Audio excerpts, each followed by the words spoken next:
be respectful of my colleagues here. We gone over. Senator Hirono? Thank you.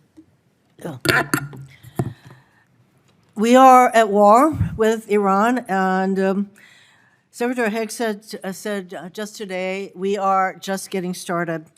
I want to ask each of you, going down the line, starting with General Laniv, what readiness impacts this war will cause for each of your services. And frankly, I don't know how you're supposed to gauge the impact on readiness when you don't know how long this war will last. As Secretary Hicks has said, we are just getting started, but you should just tell us, how you're going to gauge the impact on readiness for our services under those kinds of conditions.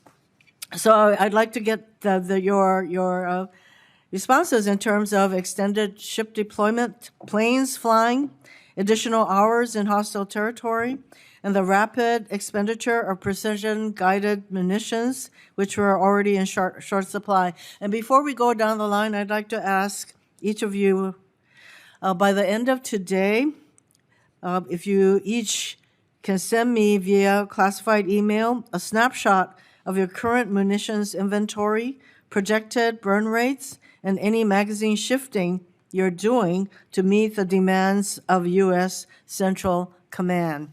So in response to the impact on readiness, why don't we go down the line, starting with General Laniv? Ma'am, first, thank you for the question. And to your second question, yes. Are you speaking into the mic? Yes, ma'am, I am. Can you? Yep. Thank you. Yeah, thank you, ma'am. Ma'am, we build readiness for the COCOM commanders. So they're gonna utilize the readiness, and as they come back, we'll rebuild that readiness for our COCOM commanders again. Right now, we don't have, a good estimate on what is being clearly burned. But as the Title 10, part of this is the readiness that we're building for these type of contingencies. Hey, ma'am, thanks for the question. I would offer Ford as a great example of the flexibility of the Navy, and I'll come back to your specific, but she started out deployed to the High North. She went to the Eastern Med. She went to the Gulf of America, and now she's back in the Eastern Med and supporting CENTCOM. So that extension will ultimately be about an 11-month deployment. So there will be an impact on her return and the schedule for her maintenance availability, so she's ready to go again. The good part about our public shipyards is they're adjusting that schedule. They're ready to bring our carrier back and maintain her. I would say the specific stats are 17 of the last 25 avails were completed within 2 weeks from a carrier perspective. So there is a cost, but we're ready to go turn that ship around and have her do what she needs to do, sir. Ma'am. As far as the Ford, isn't the Ford already beyond the deployment that it was already on, and now it's in the Middle East? Yes, that's correct. So, okay, we'll go down the line, but really, I would like your frank assessment on how are you supposed to determine impact and readiness if you don't know the extent of this war and what it's going to take. And as we are being told that we are now controlling the Iranian airspace, that means we have a lot more assets to effect that. So really, please, be frank with us.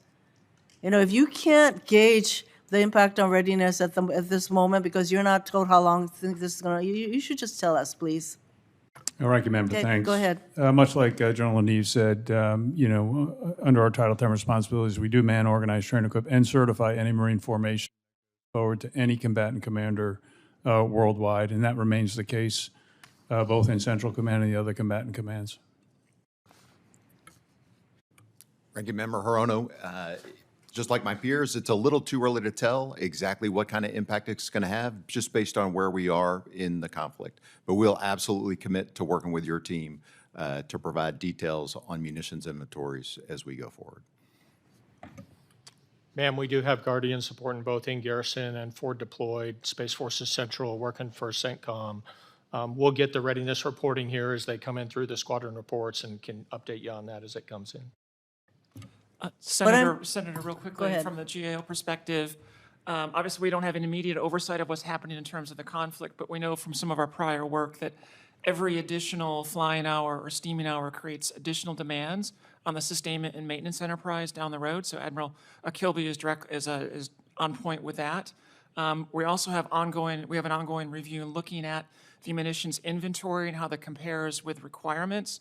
The team is writing that draft report, and we'll have that completed in the course of the next couple of months. So once that's completed, we can definitely share that with you and your staff.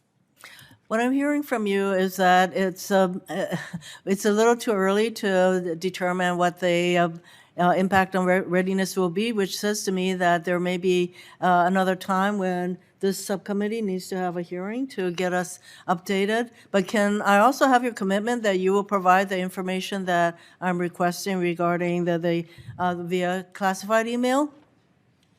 Yes, let's go down Yes. the line. Yes, ma'am.